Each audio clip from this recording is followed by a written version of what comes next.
কি ভাবছো? সকালবেলা কেন এত আমি জলের ট্যাঙ্ক দেখালাম?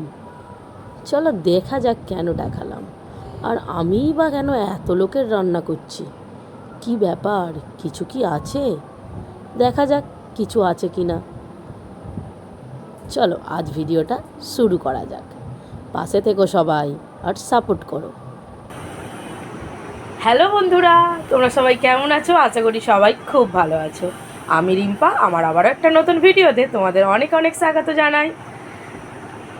আজকে এসে গেলাম সকাল সকাল স্নান টান সেরে তোমাদের সামনে, তাও আবার শাড়ি পরে সেজে গুজে। কেন? তার একটা অবশ্যই কিছু কারণ আছে। চলো সেই কারণটাই তোমাদের সঙ্গে শেয়ার করা যাক।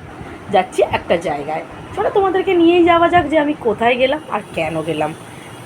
দেখা যাক, চলো। দেখতেই পেলে বেরিয়ে আমি চলেও এসেছি ওদের বাড়ি। ওদের বাড়িতে এসে সেরকম আবার ভিডিও করা হয়নি। ভিডিওটা আমি শুরু করেছি রান্নাঘর থেকে। ফার্স্টেই আমি বলেছিলাম কেন আমি এত লোকের রান্না করছি, চলো সেটাই বলবো তোমাদের সাথে।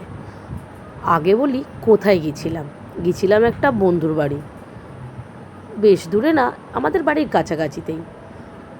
আর এত লোকের রান্নার কারণ, এদের বাড়িতে ঘটেছিল একটা দুর্ঘটনা।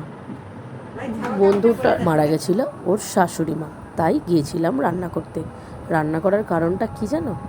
1.5 মাস আগে মারা গেছিল ওর শ্বশুরমশাই, আর 1.5 মাস পরে মারা গেলেন ওর শাশুড়ি মা। এবার একটা মধ্যবিত্ত ফ্যামিলিতে 1.5 মাস আগেই কাজ করে ওঠার পর আবার 1.5 মাস পরে একটা কাজ করা সত্যিই খুব চাপ। কি জানো তো, আমাদের ফ্যামিলিতে হয়ে ওঠে না, সেই কারণেই আমরা সবাই মিলেমিশে রান্নাটা করে নিয়েছিলাম। আর ফার্স্টেই দেখেছিলাম জলের ট্যাঙ্কটা কেন এসেছিলো। চলো এটাই হচ্ছে আমাদের ট্যাঙ্কের কারণ। কি জানো তো, জলের ট্যাঙ্কটা আমাদের প্রচুর বড় ক্ষতি করে দিয়েছিল হনুমানে। কিছুদিন আগে হনুমানের জলের ট্যাঙ্কটা ফাটিয়ে দেয়। এবার ওপরটা একদম ফাঁকা হয়ে গেছিলো, যেই কারণে জলের ট্যাঙ্কটায় আমরা কেউই জল ইউজ করতে পারছিলাম না। শুধু জাস্ট যেটুকুনি প্রয়োজন সেটুকুনি কি করতাম, খাওয়াটা একদমই যাচ্ছিল না। এই কারণে বাড়িতে নতুন ট্যাঙ্ক লাগাতে শুরু হয়েছিল। আর হনুমানগুলো এত উৎপাত করে না, ভালো জলের ট্যাঙ্কিটা একদম ফাটিয়ে দিয়েছে কি ঝাঁপ করে। আবার ঝড়েতে কিছুদিন আগে কি হয়েছে, ওর ঢাকনাটা উড়ে চলে গেছে।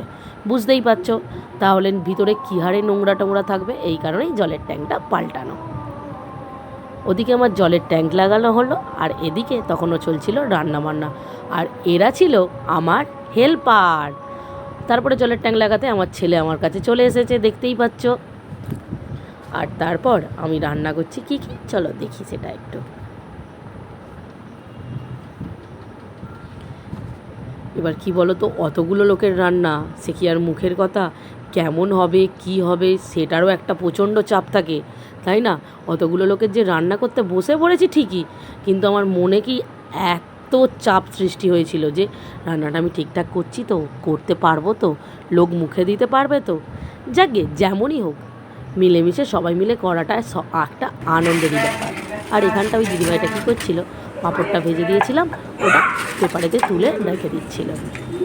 আর এইগুলো দেখতেই পাচ্ছ, লুচি বেলা হচ্ছে, তরকারি তখন রেডি হয়ে গেছিলো।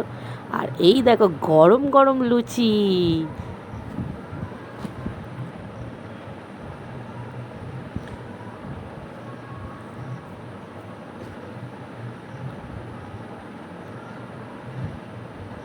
আমি ছাঁকছিলাম আর একজন দিয়ে দিচ্ছিল, নাহলে বড্ড অসুবিধা হচ্ছিলো একা দিতে একা ছাঁকতে, খুবই অসুবিধা। ও যখন দিয়ে দিচ্ছিল বেশ তাড়াতাড়ি হয়ে যাচ্ছিলো জিনিসটা। আর এদিকে আমাদের লুচি ছাকাচ্ছিলো, আর এদিকে ছেলেগুলো করছিল খেলা। কতক্ষণ ওরা চুপচাপ বসে থাকবে? ওরা কি আর চুপ করে বসে থাকার লোক? দেখতেই পাচ্ছ ওরা করছে। ঠিক আছে, ঠিক আছে। আর তারপরে আমি রান্নার ওখানটা থেকে একটু উঠে পড়েছিলাম, বড্ড গরম হচ্ছিল আর ভালো লাগছিল না। তাই ওই দিদিভাইটাকে বললাম এবার তুমি একটু ছেঁকে নাও। বলছে ঠিক আছে, বলে দিদিভাইটাই ছেঁকে নিল।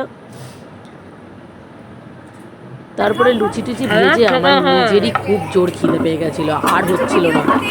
তাই আমি নিয়েই একটা গরম গরম লুচি বসে পড়েছি, কেননা খুব খেতে পারছিল, পেটটা শুনছিল না সকাল থেকে। তারপরে বাচ্চাগুলোকে নিয়ে খেতে দিয়ে দিয়েছিলাম। দেখতেই পাচ্ছ খাওয়া দাওয়া চলছে এদের। এখানে সবাই বসেছে খেতে। আর খেতে দিচ্ছিলাম, আমরা সবাই মিলেই দিচ্ছিলাম।